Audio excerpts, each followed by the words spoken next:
This is Christopher Moldong of Chris's Storytelling Corner. Today I'm going to do a movie review for Ant-Man and the Wasp.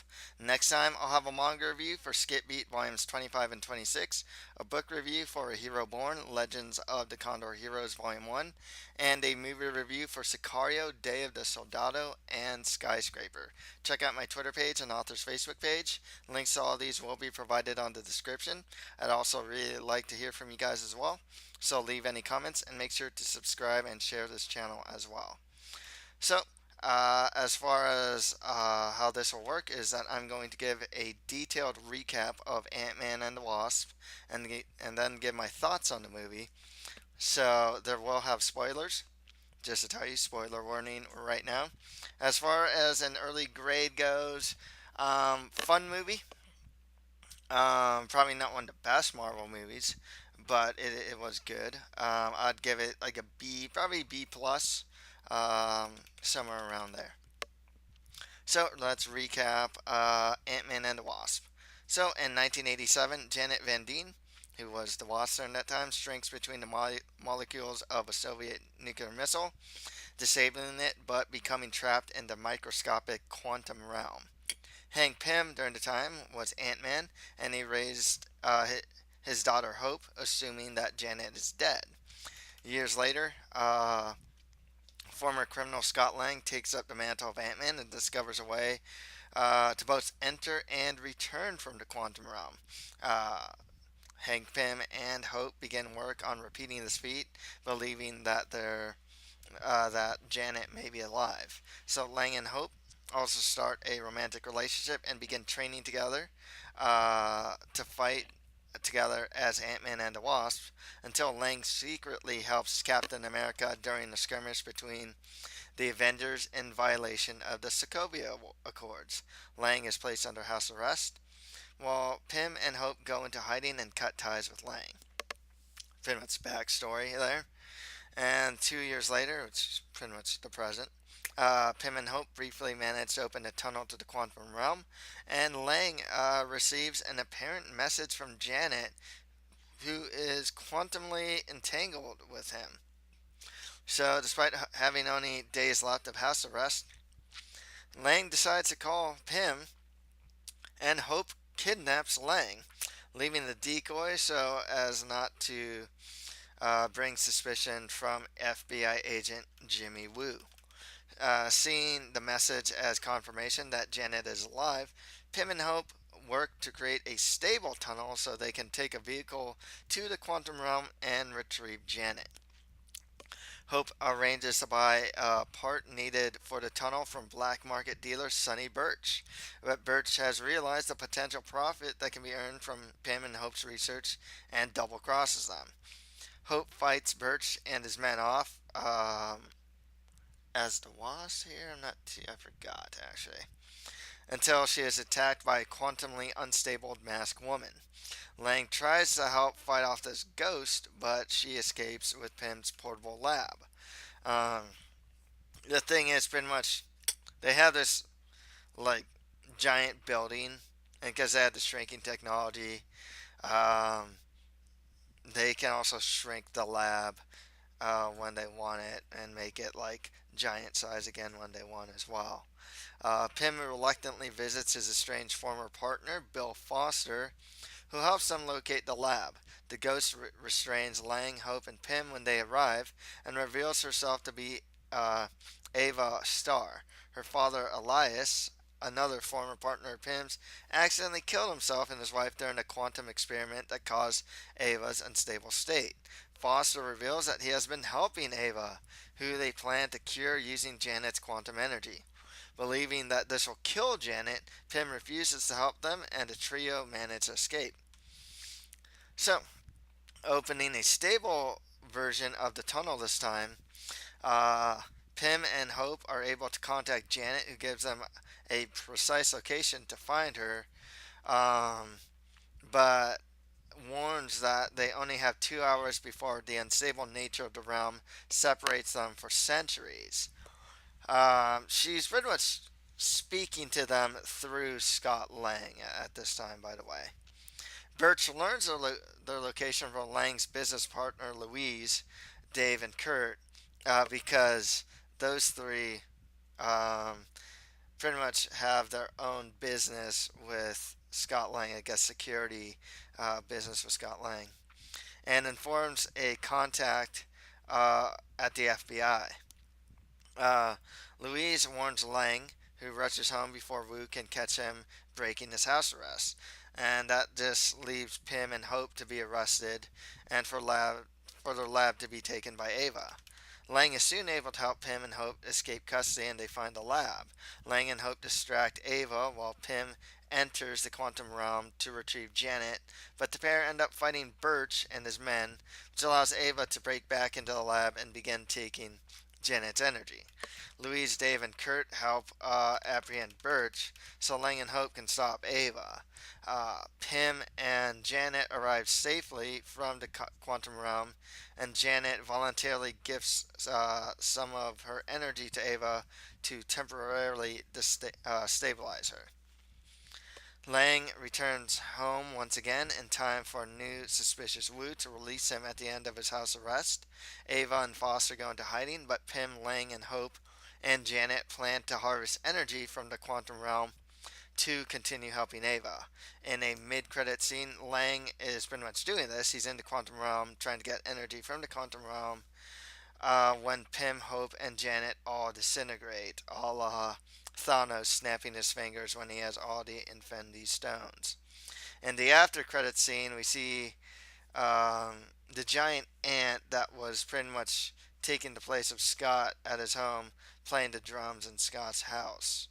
And it's the world's pretty empty during that time too. The house is totally empty as well. So before we get into my thoughts on the movie, I'd like to plug my author's website at www.chrismaldon.com, and you can read a new blog post there every week. Also, do you like action, adventure, fantasy, crazy characters, new worlds? Then buy my book, The Mustard Prince in the Covenant Kingdom, for just $4.99. It's $5. The price of maybe a combo.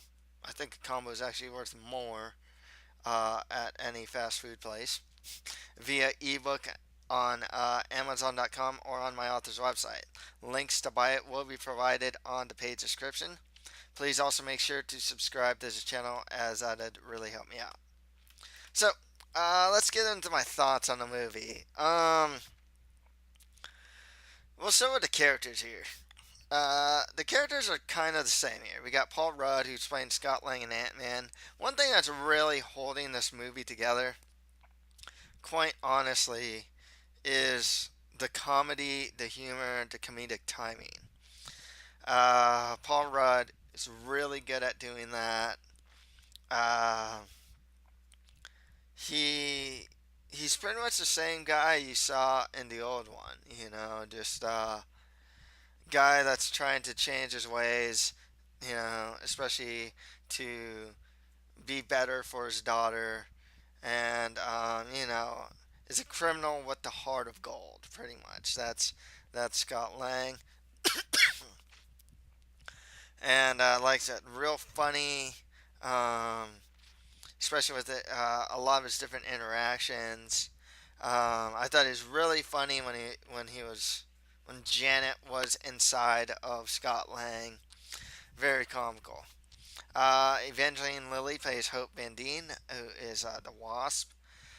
Um, Kind of the same too, really. Not many of these characters really changed, as far as just people goes. As far as the personality isn't really gonna change. She's a little more serious, a little more focused on it. She plays a Wasp well. I think we can conclude that. Well, it's tough to say how Avengers 4 will go, but she disintegrated, so she's not gonna be there. Ant-Man is still in the quantum realm, and whether or not that has anything to do with Avengers 4, we'll see. We had Michael Pena, who's Louise. He's really funny. He's Lang's former cellmate and a member of his ex-con security crew. Michael Pena is hilarious. I read, though, he wasn't allowed to go um, ad lib as much as in this movie, but he's the same funny, like doesn't take things seriously, kind of a kind of a doofus self, um, lovable doofus, pretty much. Sonny Birch, he was that low level criminal type guy. You know, he wants to get Pym's technology. He's like kind of like somewhat generic evil guy in a sense. Like I can't really. He didn't stand out as far as the villain goes, except to just get in the way of Ant-Man and the Wasp. I mean, really, he wasn't like a huge threat. He did seem to have like, you know how like everyone, like all the villains seem to have like an unlimited goon squad. Like, I mean, it's not as bad with Birch, but he did seemingly have something close to the unlimited goon squad. He would be like in role playing games. He'd be like the mid level boss, but he's not the final boss. Um, we also got to see like Jim Paxton, who's the police officer and husband to Lang's ex-wife Maggie. He's super nice in this movie. Always want to give hugs and stuff like that. And Maggie as well. It was just kind of there as well. Ava Starr, who was the ghost, I thought she was really interesting. She was kind of like I'm not familiar with her actually. I didn't know her. She reminded me of Shadowcat or Kitty Pryde, as far as powers go. Um, as you know, she wasn't like if Sonny Birch was like a true bad guy, Ava Starr is not. But she is more or less the main bad guy here. Um, very powerful, good fighting ability. Had a reason to do what she did. I mean, she's going to die, more or less. She's going to die if she does not do what she needed to do. And I thought she was a good villain. I don't know if she's ever gonna make a return. She's just kind of on the run now with Brian Foster. I don't know if she actually still has the ghost powers or the quantum powers and whatnot. I would assume that she's just kind of gone at this point. Cassie played a big role. She's kind of their same, cheerleader self. Um, it's kind of ironic though because with Cassie, she mentions that she'd like to be like partners with her dad, Ant Man. And in the comics, she actually does don the Ant Man suit. She actually gets exposed to like Hank Pym's the quantum rays and whatnot. I think, and she becomes Stature. Actually, I think she becomes a new Avenger. A couple of things happen with her though, but yeah, she actually does indeed become a superhero in the comics. I don't think they're gonna go that way in the MCU. I don't know how they can really at this point. Maybe some years down the line though, but as of right now, no, I don't think that's gonna happen.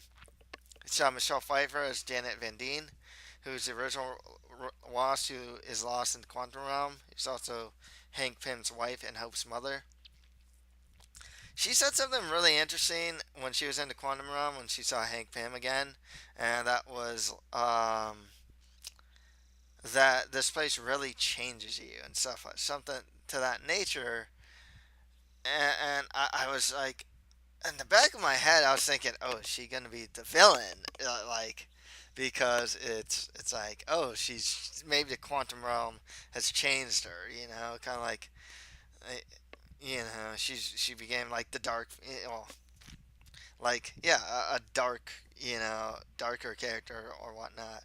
But no, she just kind of goes back, helps Ava Star, and just kind of does, you know, she's kind of just like another scientist that's kind of helping out, working with the quantum realm and whatnot. Um, Plays the part fine. I guess it was a good move to make her look older. you know, not like you think with the quantum realm though, because there's some controversy here because there's the quantum realm, and it's like time moves differently in the quantum realm. How's Michelle Pfeiffer still looking like the same age as Hank Pym? I think at the end of the day though that it was a good idea to make her same age so you don't get into this weird quandaries and whatnot. I also saw Lawrence Fishburne as Bill Foster, who's that old friend of Pym's, who was once his assistant on Project Goliath. Um, Goliath is indeed a Marvel superhero. Dies in the Civil War, actually. Yeah, if I'm not mistaken. I have the Civil War graphic novel. I believe he dies there. But, no one ever truly dies in comics. He was also in DC, in the DC universe as well. Jeez, what character did he play? I forgot. Um,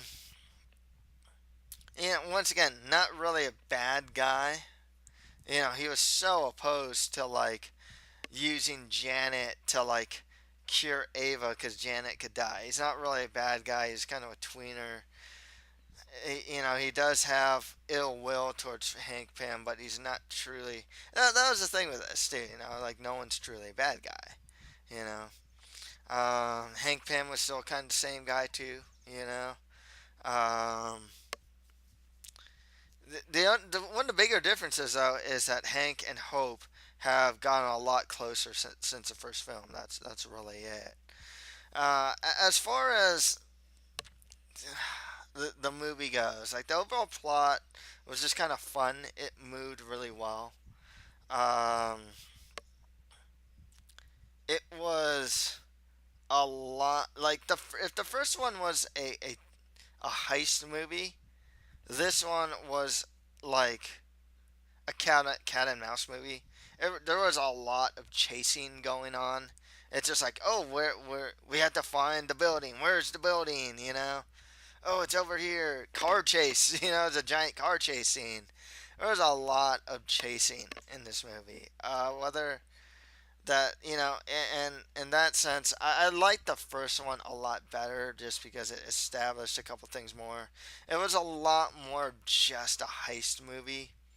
Um, this one, like I said, seemed to be more of a cat and mouse movie, which isn't bad, but like I think it missed some the heist kind of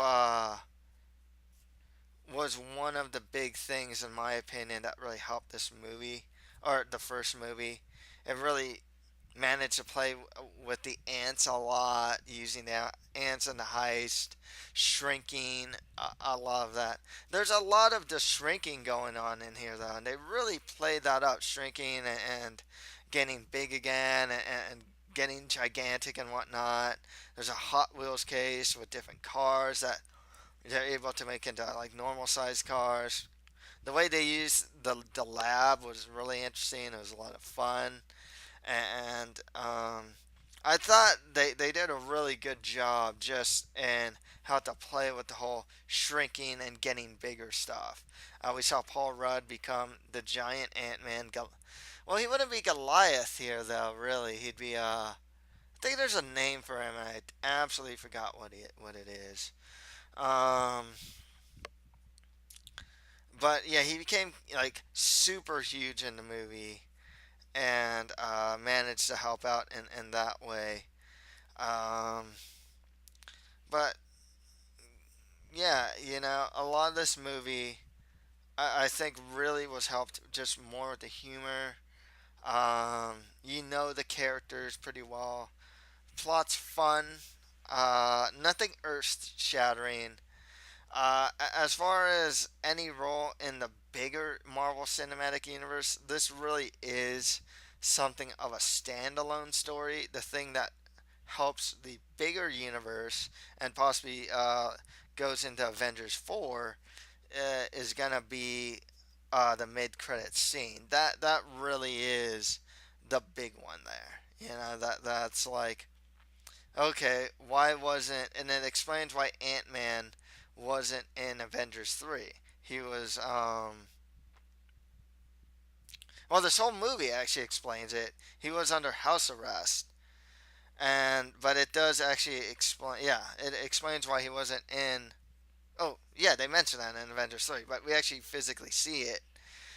And then we do know the outcome of Ant-Man in the sense after the finger snap. He's still around. He's just in the quantum realm.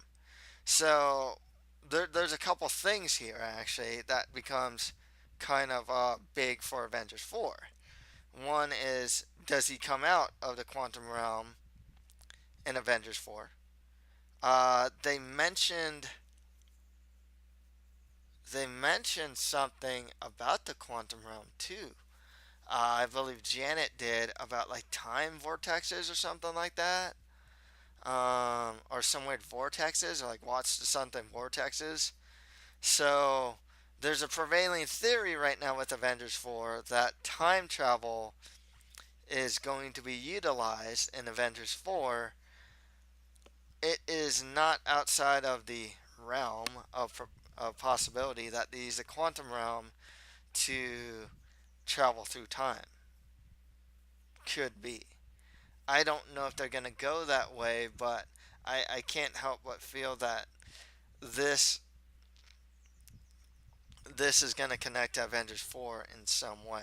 It's hard. I mean, like, a lot of the population's gone. A lot of the superheroes are gone. They're gonna need all the help that they can get. Ant Man being stuck in the quantum realm. You know, uh, and he's collecting quantum energy too. So I think he actually did collect some of it. So that's another thing too. You know, what is the energy gonna be used for? Um, is it gonna be helpful in Avengers 4? Or in a Ant-Man and the Wasp sequel, which would be Ant-Man 3. It's really tough to say, but that really is kind of just the most important part of the movie. The Wasp is not going to be an Avenger. Well, we don't know how Avengers 4 turns out because, for all we know, everyone comes back to life somehow. They're stuck in the Soul Stone or something. And then she comes out and they all fight Thanos together or something like that. Who knows? I don't know. But yeah, this is pretty much the only thing that's probably like really important to the bigger narrative. Like I said, as far as the story goes, it really is a standalone story. Um, it doesn't really seep into the bigger universe in any in any way, shape, or form. Um, they always provide hints here and there, though, about or mention certain things here and there. The FBI agent that Sonny Birch called, for example, I believe he's like someone in the Marvel universe. They always mention Goliath um, could appear, and just stuff like that. So, um, like I said, I gave it a B plus. Fun movie, humor, a lot of good humor. The characters and whatnot. I wouldn't say it's the most involving plot, but it is a lot of fun. I'd recommend it to watch it in the theaters and whatnot. It doesn't. Besides the mid-credit scene, I can't really say it pertains too much to the bigger Marvel Cinematic Universe in the sense. Um, I mean, every movie's going to kind of have a standalone plot, obviously. I mean, you can't really say like Spider-Man, for example, had much to do with the bigger scheme of things, if you think about it, or I mean, so in that sense, I can't really be too critical, but like I said, as far as like, hey, what's gonna be important here that could go into Avengers 4, it's that mid-credit scene. So that's all for today. If you like this, don't forget to subscribe, share, and comment to this channel. Thank you for listening to this movie review. Next time, I'll have a manga review for Skip Beat Volumes 25 and 26, a book review for A Hero Born, Legends of the Condor Heroes Volume 1, and a movie review for Sicario, Day of the Soldado, and Skyscraper. Thank you, and until next time.